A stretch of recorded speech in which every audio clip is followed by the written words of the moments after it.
விளையாட்டாக பேசினது விபரீதமாக வந்து நின்று விட்டது. ஆண்டவன் உலகத்திலே உயர்ந்தவர் நான் தான் என்றார். பார்வதாதேவி உலகத்திலே சிறந்தவள் சக்தி என்றார். இருவேர்களுக்கும் தர்க்கம் நடக்குகிறது. அப்போ பிரம்மதேவன் இவர்கள் தர்க்கத்தை தீர்க்க வேண்டும் என்று கைலாச வருகிறார். பிரம்மதேவனுடைய கைலாச வாசல்படி பிரம்மதேவனுக்கு வலதுகால் பெருவிரலை தட்டியது.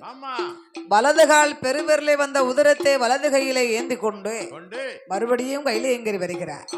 பிரம்மதேவனுடைய இடதுகால் பெருவிரலையும் தட்டி விட்டது.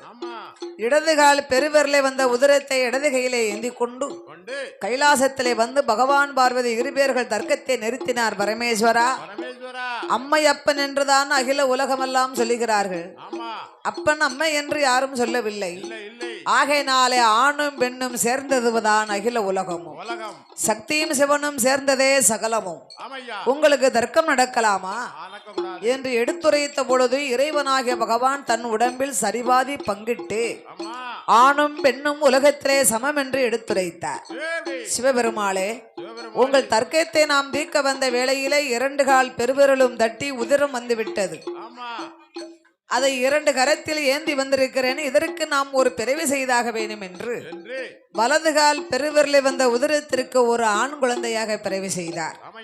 அது ராஜ அம்சத்தோடு வந்து இருந்தது. ராஜ அம்சத்தோடு தர்க்கத்தை தீர்க்க வந்த வேளையில் இந்த குழந்தையை பிறவி செய்ததனாலே தர்க்க ராஜா என்று பெயர் கொடுத்தார்கள். பெண் குழந்தைக்கு தார்காவள்ளி என்று பெயர் கொடுத்து வலதுகால் பெருவிரலுக்கு இடதுகால் பெருவிரல் மஜ்ஜினை.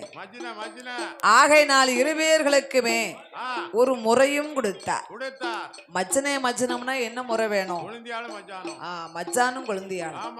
அப்படி இருவேர்களுக்கும் திருப்பூட்டி தர்க்கராஜனும் தார்காவள்ளிக்கு ஒரு நாட்டை ஒப்படைத்தார். தர்க்கராஜம்னா யாரு? இருக்காரே ஐயா தளவாய் மாட சுவாமி. இவர்தான் ஆதியிலே தர்க்கராஜன், பாதியிலே தளவாய் மாடன். அப்படி தர்க்கராஜனும் தார்காவள்ளியுமாக